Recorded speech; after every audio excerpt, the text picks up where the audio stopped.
La paralysie cérébrale, c'est actuellement la cause la plus fréquente de handicap moteur chez l'enfant. Malheureusement, elle est souvent diagnostiquée tardivement. En moyenne, c'est entre 18 mois et 2 ans, avec des enfants qui ont des manifestations qui peuvent être variables, à la fois des difficultés de posture, du mouvement, qui peuvent être associées ou non à des troubles cognitifs, à des difficultés d'apprentissage. Donc c'est vraiment une pathologie fréquente puisqu'il y a environ 4 enfants par jour qui naissent avec une paralysie cérébrale.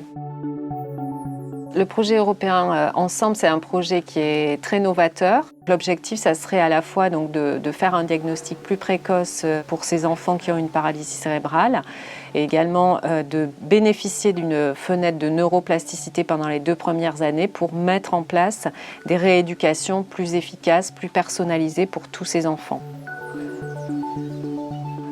C'est moi qui rencontre les familles pour leur présenter le projet. Ce pronostic très incertain où on leur dit il y a quelque chose et on n'est pas capable de vous dire ce qui va se passer, ça les encourage vraiment énormément à participer au projet.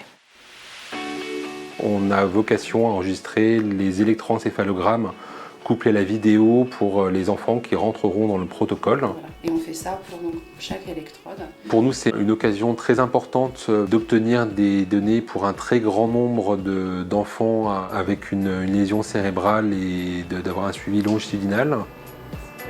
Les lésions cérébrales du nouveau-né sont vraiment un problème de santé publique, puisqu'elles sont vraiment une source de troubles du neurodéveloppement. L'imagerie a vraiment une place cruciale pour le dépistage, la détection de ces lésions, pour pouvoir ensuite les corréler au devenir de l'enfant, à son évolution psychomotrice. Et ça, c'est très important pour pouvoir affiner les informations qu'on va pouvoir donner aux parents au moment de la naissance. Ça va, nous? Tu vas dire bonjour? On va faire l'examen, tu rentres peut-être à la maison aujourd'hui? L'analyse des mouvements généraux, c'est quelque chose qui est décrit depuis déjà une bonne dizaine d'années, mais qui n'est pas rentré encore dans la pratique courante parce qu'elle nécessite notamment du temps, mais surtout du monde. Le regroupement de l'ensemble de toutes ces données permettrait, par une approche par intelligence artificielle, d'arriver à donner donc un diagnostic plus précoce de paralysie cérébrale. Et on a également un soutien familial qui serait également beaucoup plus adapté puisque dans le projet Ensemble, on a aussi l'implication des familles, donc ça c'est fondamental.